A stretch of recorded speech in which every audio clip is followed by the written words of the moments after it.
The Bible says in Isaiah 38, 1 through 22. Please listen so you learn. It says, in those days was Hezekiah sick unto death, and Isaiah the prophet, the son of Amos, came unto him and said unto him, Thus saith the Lord, set thy house in order, for thou shalt die, and not live. Then Hezekiah turned his face towards the Lord, and prayed unto the Lord, and said, Remember now, O Lord, I beseech thee, how I have walked before thee in truth, and with a perfect heart, and have done that which is good in the sight. And Hezekiah wept sore. Verse 4. Then came the word of the Lord to Isaiah, Go and say to Hezekiah, Thus saith the Lord, the God of David thy father, I have heard thy prayer, and I have seen thy tears. Behold, I will add unto thy days 15 years. Amen. Praise the Lord. Hallelujah. I want you to learn something from this. So kung may matutunan kayong mula dito, Please, I beg of you, learn something from please this. po, sana po may matutunan kayo dito. Hezekiah was sick, Si Hezekiah po, may sakit siya. and it was unto death. At malapit na siyang mamatay. Nasabingit na siyang And Isaiah the prophet At sabi dito sa came Isaiah, to him and said, lumapit sa kanya at sinabi, You would expect when a prophet comes, ba dapat mag-expect ka na kapag ang propeta na ang and lumapit things will sa'yo? change, right? Na yung mga bagay-bagay magbabago. Death will go, Amen, at mawawala na. sickness will be gone. Yung sickness But when mawawala. this prophet came, Pero yung prophet na to, dumating what did siya. he say? Ang sabi niya, He told the king who was sick already, sinabi niya kay Hezekiah na may sakit na. already sick, Na talagang may sakit na. already afraid, Natakot na. already thinking he would die. Nag-iisip na siya na mamamatay na siya. And then the prophet came to compound the problem. Tapos dumating yung propeta para i-confirm. He said, Yung Set problema. thy house in order, Sabi niya, iset mo na yung bahay mo. for thou shalt die. Dahil mamamatay ka na. You're telling someone who is sick Sinasabi niya yung sa taong may sakit. that God sent you Na sinabi sa kanya ng Diyos, to pinadala siya go tell him, para sabihin sa kanya, prepare everything and gather yourself, you are going to na die. ihanda mo na ng bagay, maghanda ka na kasi mamamatay ka na. And not live. So that means you are not going to survive. So hindi ka na mabubuhay. That's what God said. Yun yung sinabi ng Diyos. Then Hezekiah turned his face towards the wall after hearing what God said, Pagkatapos yung marinig yung sinabi ng Diyos, sumarap siya sa dingding. and prayed unto the Lord. At nagdasal siya sa Diyos. And prayed unto the Lord. Nagdasal siya sa Diyos. This message is for those of you who don't pray. Ito pong mensahe na ito para to sa mga taong hindi nagdadasal. The Bible says, and prayed Ang unto the sabi Lord. doon, nagdasal siya sa Panginoon. Verse 3 says, and said, At sinabi niya, what did he say? ano sinabi niya? After hearing Pagkatapos niya marinig that God Almighty, na yung Diyos, Said.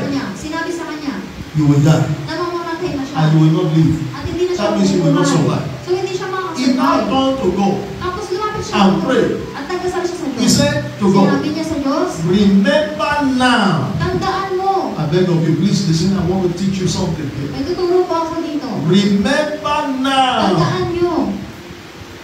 He knows God remembers. Alam niya na natatandaan ng Diyos. Oh Lord, Lord, I beseech thee. Amen. How, can you read with me? How Kung I paano, have walked before thee in truth. Amen. Wait there. Amen.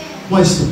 Tanong, tanong, How is your walk with God? paano ba, ano ba yung trabaho mo sa Diyos? Kamusta na? How is your walk with God now? Kamusta yung trabaho mo sa Diyos ngayon?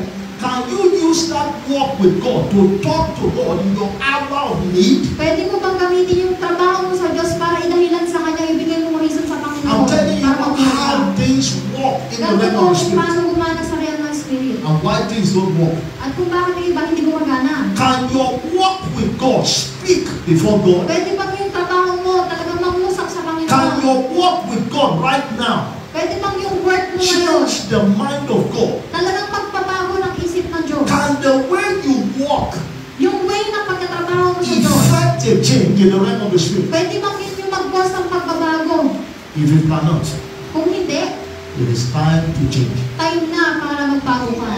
He says, I have walked before thee in truth. In truth.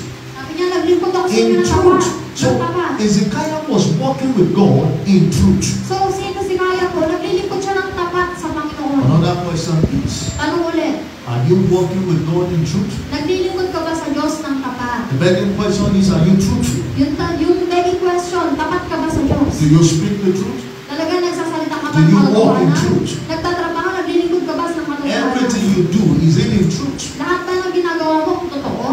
And with a perfect heart, At talagang perfect ang puso mo. that means pure heart. Ibig sabihin, puro yung puso mo. A heart that is good. Talagang mabuti yung puso A mo. heart that is low. Talagang puro A pagmamahal heart ang that is puso kind. mo. Mabuti ang puso mo. That is the kind of heart that talks to God. Ito yung mga kind ng puso na talagang And nangungusap when sa God Panginoon. hears or sees that kind of heart, He will change. At kapag ang Diyos nakita niya na gano'n ang puso mo, kaya na magbago. Pwede Listen magbago yung mga to me, sitwasyon listen. mo. This Makinig po. message is not long. I just want you to catch the remnant. Maikli lang po ang mensahe natin ngayon. Get into it. Ganito po, God, ang Diyos. don't be distracted. Please learn. Huwag po kayo God. ma-distract. Ang Diyos, God ang Diyos, is a spirit. ay Spirit.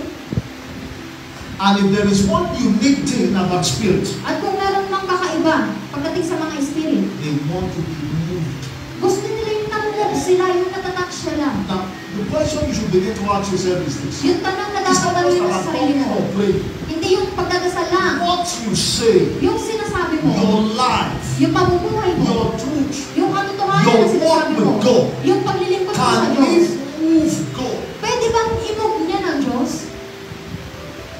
I don't know why God didn't answer me. I prayed, I fasted. Can your walk move God? Kaya bang i-move ng paglilingkod mo ang Diyos? Are you walking in truth? Naglilingkod ka ba sa Is katotohanan? it with a perfect heart? Talaga bang puro yung puso mo? habang Is your naglilingkod ka? heart good? Mabuti ba yung puso Is mo? your habang heart naglilingkod ka? loving? Talagang mapagmahal ba yung Is puso your mo? heart kind? Mabuti ba yung puso mo? That is the kind of heart that moves God. Yun yung mga uri ng puso na talagang nag-move sa Diyos. A heart like that, Yung pusong ganon, a walk like that, yung trabaho a ganon, truth like that yung katotohanan na will ganyan, change the mind of God. yun lang yung pwede makapagbago ng isip ng Panginoon.